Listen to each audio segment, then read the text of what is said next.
Hello, everyone. We are Group 13 with Annika Church, Ryan Ball, John O'Connell, and me, Brian Luna. Together, we'll be walking you through the Glovo.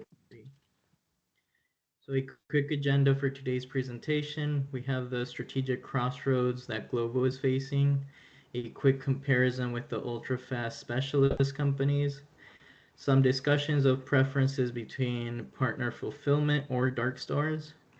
Should Glovo offer a 10-minute delivery service? We'll hear more about that. And what should Glovo prioritize to keep growing? Finally, a summary of our recommendations.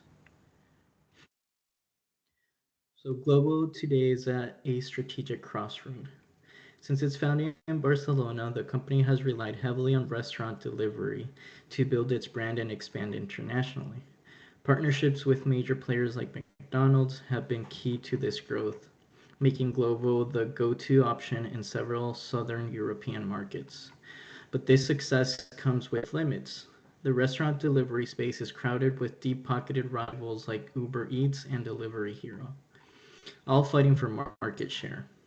Margins are already razor thin, and there's little room to differentiate purely on food delivery. If Glovo were to rely only on this model, it would eventually be dragged into constant price wars and risk being seen as just another commodity service rather than a unique platform. So the question is, does Glovo double down on this core or diversify further?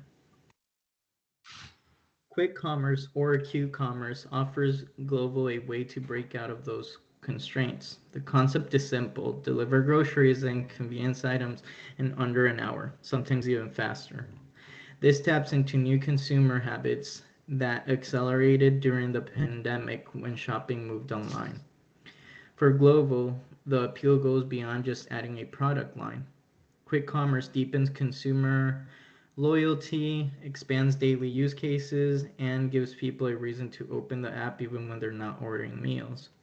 The company already has the infrastructure to scale this, a large courier base and operations in 20 different countries. And in certain places, Q-commerce isn't just convenient, it's transformative. So take Kenya, for example. Supermarkets aren't as accessible, so Glovo fills an essential gap by bringing household items directly to consumers. So in short, quick commerce opened doors to both higher engagement and new revenue streams.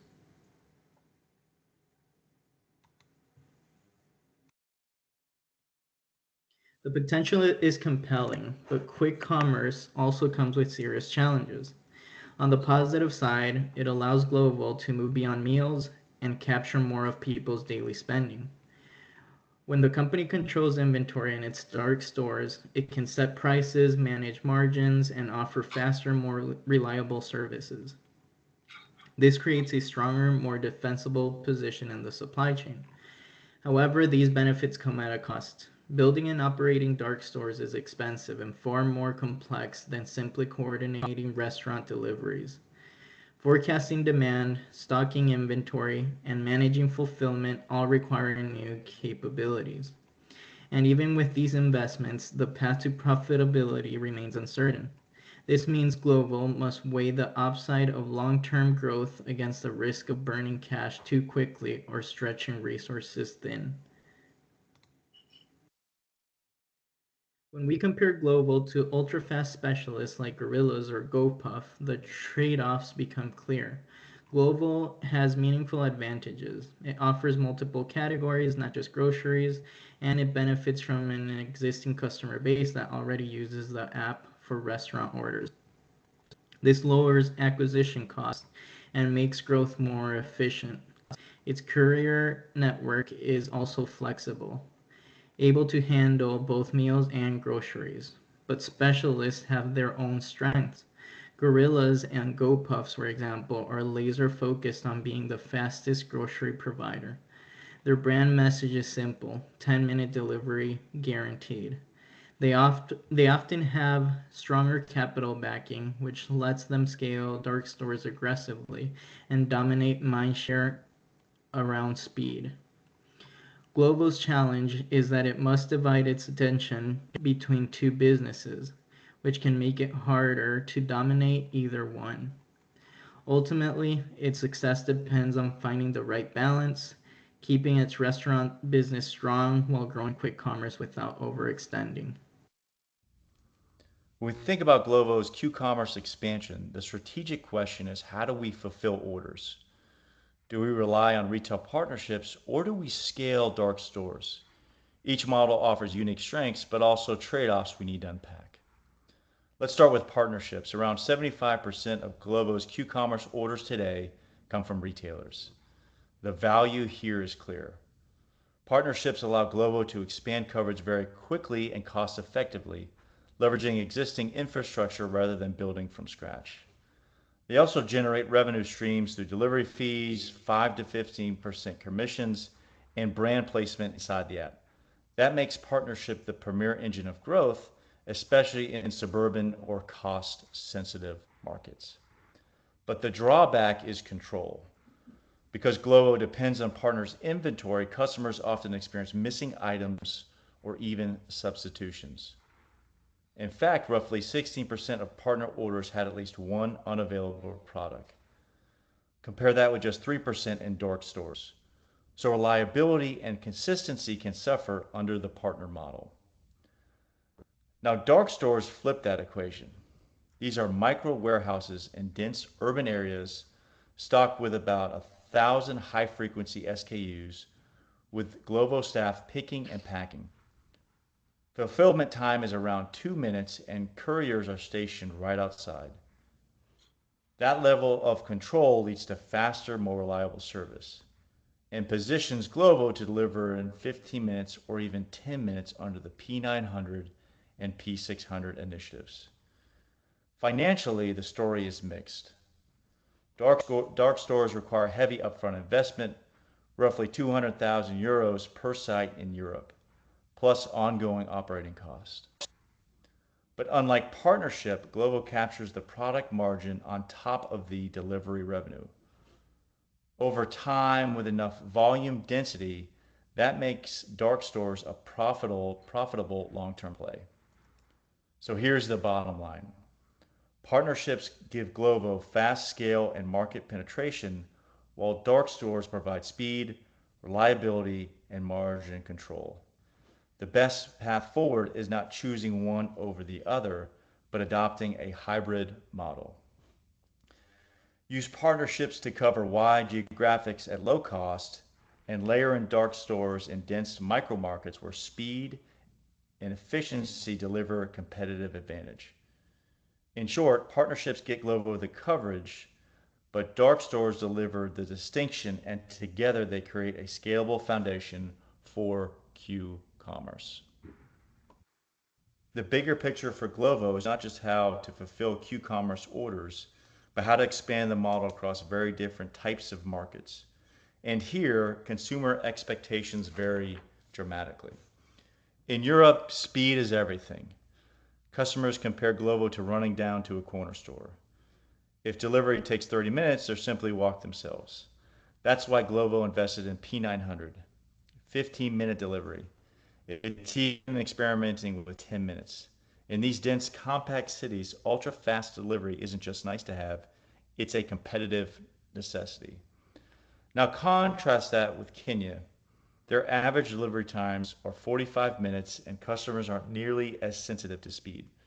What matters most is product availability and convenience.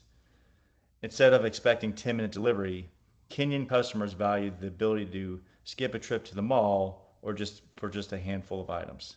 That means expansion strategy has to be localized. The playbook generally starts with partnerships. Carrefour in Spain is a great example. One deal unlocked multiple markets and gave Glovo credibility with other grocery brands. In Nairobi, partnerships with Navas and Carrefour built the foundation for Q-commerce growth. Once order density reached a tipping point, about 30% of all orders coming from Q-commerce, then it made sense to layer in dark stores for margin control and improved reliability. Financially, this sequence is critical. Partnerships scale cheaply and fast, while dark stores require capital but pay off once there's sufficient demand density. That's why Glovo's emphasis emphasizes a hybrid model. Partner-led growth for rapid entry, followed by dark stores deployment in the right urban cores. Looking forward, the strategy is to tailor Q-commerce expansion to each market's characteristics. In compact, developed cities like Barcelona or Milan, dark stores enable ultra-fast service and brand differentiation. In sprawling or developing markets like Nairobi or Lagos, partnerships dominate first, with selective dark stores added later. So to sum it up, Glovo's expansion strategy is not a one size fits all model. It's about sequencing. It's about sequencing. Start broad with partnerships, then double down on dark stores where density and demand justify it. That adaptability, scaling differently depending on local consumer behavior and infrastructure, is what positions Glovo to lead the third wave of commerce. On this slide, we're going to look at the big question. Should Glovo move from its 15-minute delivery system to a 10-minute delivery model? And so let's start with the pros. Advocates like CEO Oscar Pierre argue that ultra-fast delivery could be a real game changer. If customers know that they can get something in just 10 minutes, they may stop making those quick convenience store trips altogether and substitute them with Glovo.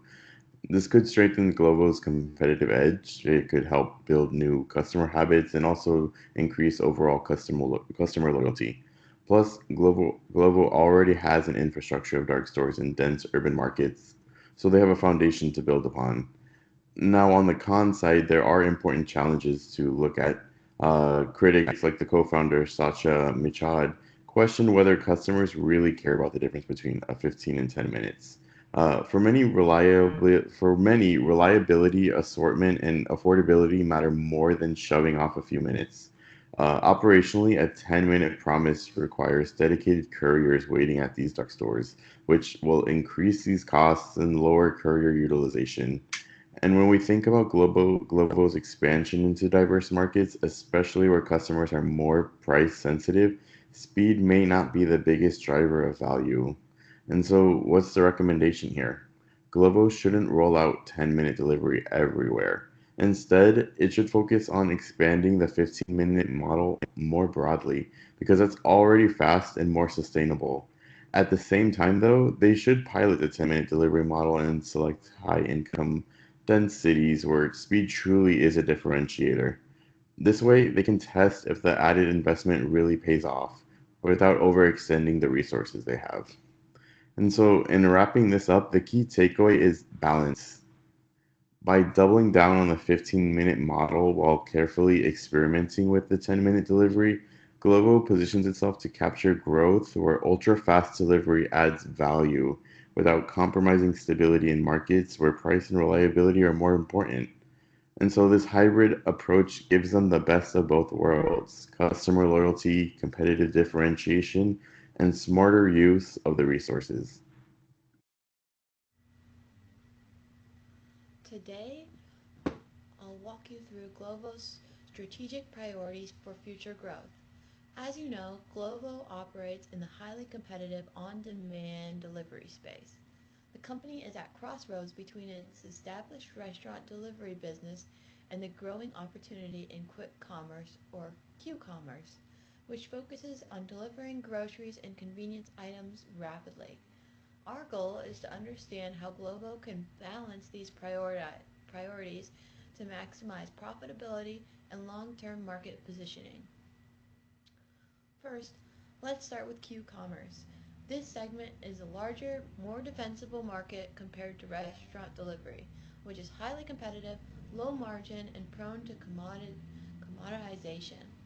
Quick commerce allows Glovo to expand beyond meals, offering customers groceries and everyday essentials in under an hour. Investing in Q-commerce also improves customer loyalty because it integrates Glovo into daily routines rather than just occasional meal orders. A key component here is Glovo's dark stores. By controlling inventory in these stores, Glovo can improve product availability and reliability. which directly strengthens margins. For example, studies in dense urban areas show dark stores reduce missing or incorrect items by approximately 13% compared to partner fulfillment, which is significant for customer satisfaction. Dark stores are especially effective in high density, high income areas where the population values speed and reliability. This approach positions Glovo for sustainable long term growth rather than competing solely on price in the restaurant delivery segment. Next, I'll talk about ultra quick delivery. While the concept of 10 or 15-minute delivery promises a competitive edge, the operational reality is complex. It requires dedicated couriers, precise inventory management, and high operational costs. That's why Glovo should focus ultra quick delivery on dense European cities, where high smartphone adoption and population density support frequent orders. In less dense or more price sensitive markets, speed is less critical. Customers prioritize product availability and affordability. Concentrating ultra quick delivery in optimal markets ensures efficiency and cost effectiveness.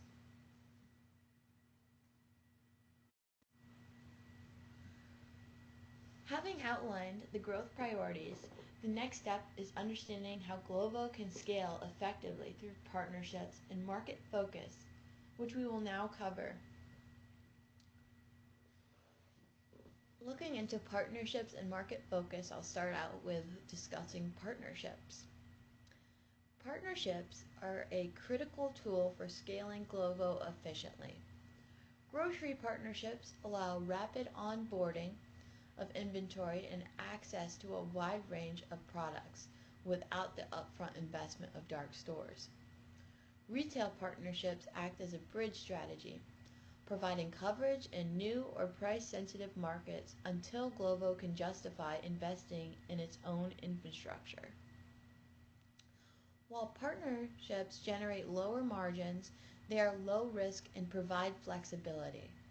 Dark stores, in contrast, represent high profit, high risk strategic assets that define Glovo's long term competitive advantage. By combining both approaches, Glovo can expand rapidly while managing cost and risk. Moving on to market prioritization. Next, market prioritization is key. Europe remains Glovo's strongest base due to dense urban populations, high adoption rates, and strong unit economics for both dark stores and ultra-quick delivery. Emerging markets such as Africa and Latin America should initially rely on partnerships introducing dark stores selectively once demand is proven. This prevents overextension and ensures that expansion is deliberate and profitable. Moving on to reinvestment and strategic balance.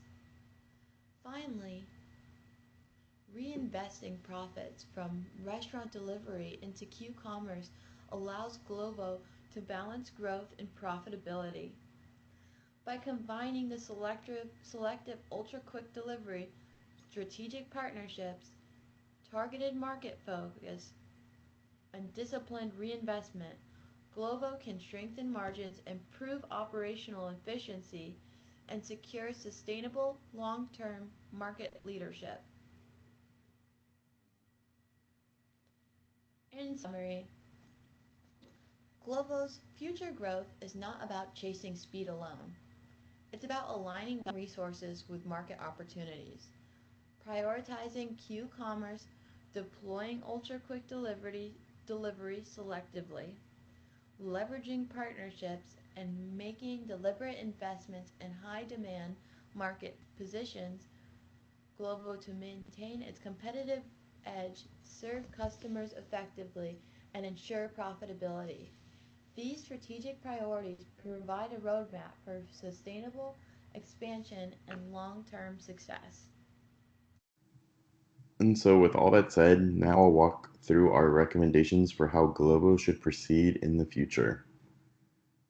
Glovo's leadership faces a classic growth dilemma: how to expand Q-commerce without losing sight of its core restaurant delivery business. To make the right choices, Glovo needs to think carefully about speed, partnerships, market adoption, and customer experience. And so, first, let's talk about the delivery speed. The company's P900 project has already proven that 15-minute delivery is feasible through dark stores and dedicated couriers. This has created real value by shifting customer behavior away from the local convenience stores and towards Glovo's platform. However, moving from the 15 to 10-minute P600 model comes at a steep operational cost. Dedicated couriers waiting at dark stores means lower utilization rates, and the incremental 5 minutes may not matter so much to these customers. That said, ultra fast delivery could be a differentiator in very dense, high income urban markets where time truly equals money. And so, our recommendation is to scale that 15-minute model broadly across Europe's dense cities where there is a clear demand. The pilot 10-minute models should be chosen selectively. By running controlled pilots, Glovo can measure whether faster speed actually increases order frequency and customer loyalty without committing excessive resources up front. Second, Glovo should balance dark stores with strong retail partnerships. Dark stores give Glovo greater control over product availability, inventory, and speed, but they require high capital investments, about 200 euros per store, 200,000 euros per store, and are harder to scale. Retail partnerships, on the other hand, are highly scalable and have already proven effective, especially through Carrefour and other grocery chains. The best path forward is not to choose one or the other, but to use both strategically. Dark stores should anchor Glovo's ultra fast delivery promise in these urban centers, but also retail partnerships provide the breadth, assortment, and stability across the markets. This blended strategy will help Glovo manage costs while also delivering differentiated services where speed is more valued. Third, Glovo must tailor its strategy to the local markets. In places like Spain or Italy, where customers are used to high services standards, convenience stores on every corner, speed is definitely a top priority for these customers. But in Kenya, where malls are dominant and delivery fees are capped at a very low level, customer cares more about product availability and affordability and availability than about shaving off the 5 minute delivery time. In Nairobi, Glovo has found success by focusing on assortments through partnerships where Naives and Carrefour rather than emphasizing ultra fast speed. This shows that Glovo cannot apply a one size fits all model. It must adapt to the specific economic realities and cultural preferences for each market. Fourth, Glovo focuses on reliability and customer loyalty. One of Glovo's internal studies showed that 16% of retail partnered grocery orders had at least one missing item, compared to only 3% in these dark stores. This matters because reliability and trust can be more powerful drivers of repeat usage than raw speed. Customers want to know that when they click order, the right items will show up at the door. Improving inventory accuracy, reducing cancellations, and investing in technology to streamline courier efficiency should therefore be a priority. This will strengthen Glovo's net promoter score and foster long term loyalty. And so, to summarize our recommendations, they should scale 15-minute delivery model in dense high income markets where it's sustainable. They should pilot the 10-minute delivery system selectively to test whether it truly delivers competitive advantage. They should balance dark stores with partnerships, using each where it provides the most value. They should adapt by market, emphasizing speed in the more mature regions and affordability and assortment in the emerging ones. They should invest in reliability and customer loyalty by reducing stockouts and ensuring consistent service quality. In conclusion, Glovo should not pursue growth at all costs, but rather balance ambition with discipline. By scaling what already works, testing where it makes sense, and adapting to local conditions, Glovo can build a sustainable competitive edge. The future of commerce is undeniably shifting towards convenience and immediacy, but for Glovo, success will come from aligning that trend with strong execution, thoughtful investment, and customer trust. By following this path, Glovo positions itself not only to survive in the crowded quick commerce market, but to thrive as one of the leaders shaping its future. And that concludes our presentation on the Glovo case study. To recap, we've looked at strategic choices Glovo faces, whether to stay focused on restaurant delivery or expand into quick commerce, whether to rely on partners or dark stores, and whether the ultra-fast 10-minute delivery is worth the trade-offs. Our recommendation is clear. Glovo should continue scaling its 15-minute model, selectively pilot the 10-minute delivery in the right markets, balancing partnerships with dark stores, and most importantly, tailor its approach to the local customer needs. By doing so, Glovo can build a sustainable competitive edge in the fast-moving industry. Thank you all for listening.